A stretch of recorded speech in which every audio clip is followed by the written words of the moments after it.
Hi. We are. Good. Good. I want a lot of things. A lot. Do you want? A lot of things. And why? I don't necessarily know, but like. Do you think that having them would feel better? Yeah. Yeah. Right now, things are manifesting in my life, and one of the things I want to move to a bigger apartment. I have 2 kids, and I want more space. And Why?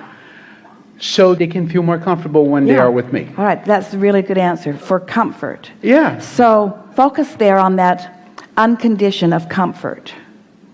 Focus on the uncondition of comfort. Try to make comfort not tied to a need for something to be different, and just focus on the deliciousness of seeing your family comfortable. So play that out a little bit. What does that feel like? In other words, flow in the household, enough room to put things. Give us a sense of that comfort. It feels like really great. I can't imagine, like my kids, like, smiling and like, they're feeling excited. I don't live with them on a regular basis. Yeah. I have them once in a while. Yeah. So they come over and they're excited about the space. Excited, they're laughing and they're having a good time, and like, and they. And so when they come over now, don't they like the newness of the place? Don't they enjoy the difference of your place to the other place? They do. So they already have maybe not the comfort that you think you want to provide them, but boy, do they have adventure when they come. Correct. So they have something new, something lurking around in there. So what could you do now that would enhance that feeling of surprise when they come? How old are they? They're 8 and 10. So they're still interested in treasure hunts? Is your place big enough to hide things around in there? Yeah. They're still interested in games. It doesn't take very much room to sit down and be together and do something fun, does it? No. So the comfort is already there, isn't it? This is an environment where they're already feeling good. And remember what we were saying just a little bit ago is feeling good where I am and eager for more. So what we're saying is that new place with even more will come from this feeling, while it will not come from a feeling of not enoughness. Correct. I've been listening to the tapes and to the CDs, and I love it, We know, but we're having a conversation today unlike any that we've ever had before. That is correct. So I have this want.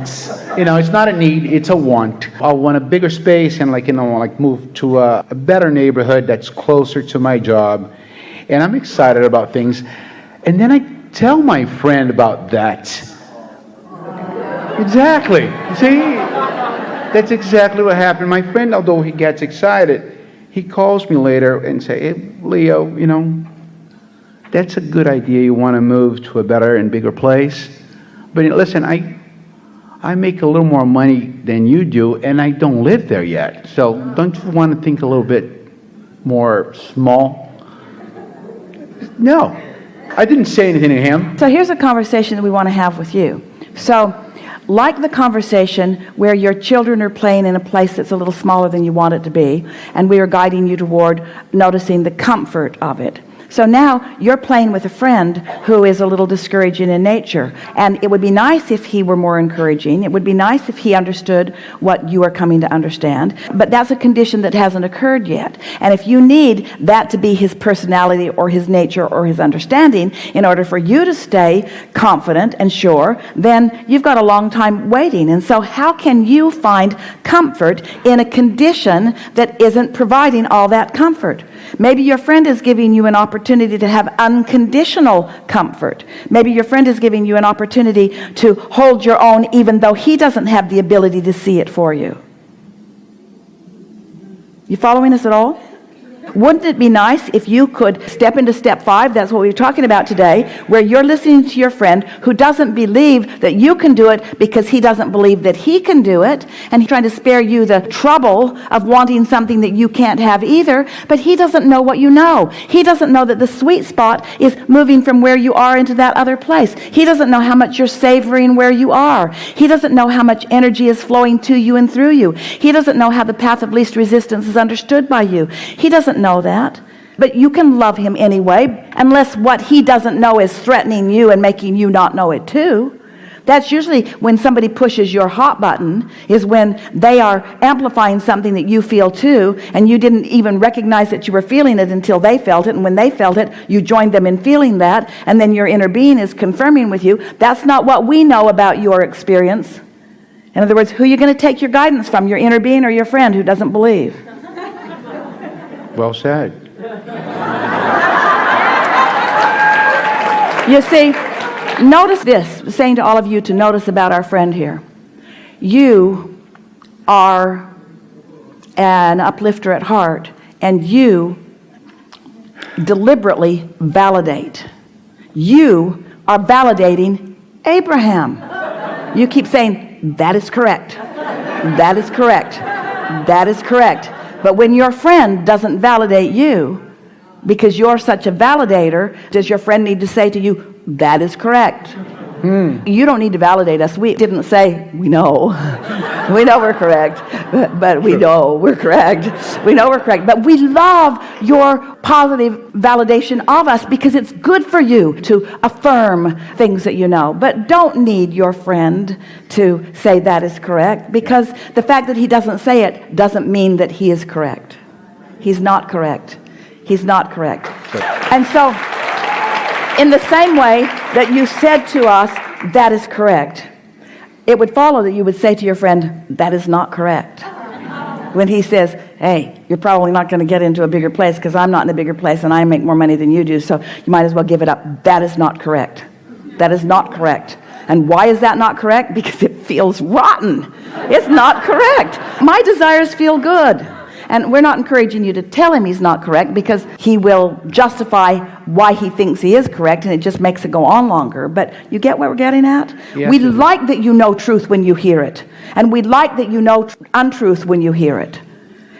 So what would you like to say to your friend about what he told you? Three words. I'd like to tell That him. is not correct. How many? That's not correct. That is not. That's not correct.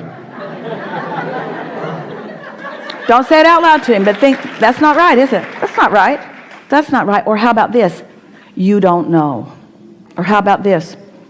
You don't know about my vortex. How about this? You don't know about my relationship with my vortex. How about this? You don't know about the energy that I'm flowing. How about this? You don't know what I put in my vortex or what my relationship to it is. What about this? You don't know about my inner being. What about this? You don't know. How about this? I love you so much and you don't know. I love you so much and you don't know. And I wish for you all good things, but you don't know. I wanted to tell him that, but I felt discouraged because I didn't want to start an argument. Good, good. We would not encourage it either. But when you left, you still felt uncomfortable about it. That's why we're talking about it. But he doesn't know. He means well, but he doesn't know. He means well. He means well, yes, Yeah. my friend. Oh, thank you. And he will be one of the most delighted when you move, provided you don't flaunt it. In fact, you might even say to him, you know, you helped me so much get into my new place. And he'll say, why? Because I wanted it so much and you didn't believe. And when you didn't believe, I wanted you to believe. So I just went ahead and did it so you would believe.